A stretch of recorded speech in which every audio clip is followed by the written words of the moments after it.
Parkovka problemasi yetmay turadi. Mana shunaqa forma kiymaganimga 10 yil bo'ldi. Davlat tadbirlarida avvallari juda ham ko'p qatnashardim. Oyim sizni juda ham yaxshi ko'raman.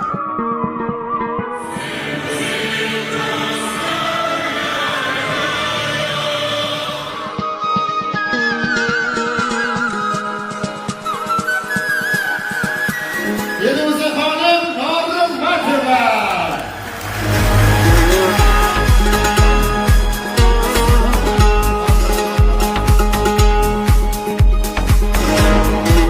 Avvalambor assalomu alaykum barchaga. Azizlar, bugun biz bir qator ijodkorlar bilan birgalikda El-yurt faxri unvoni bilan taqdirlandik.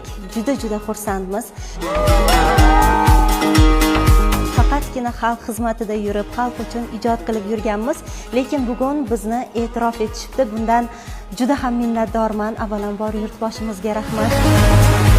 Bizni e'tirof etgan xalqimizga boshim yerga tekkuncha ta'zim qilaman. Barchaga kattakon rahmat.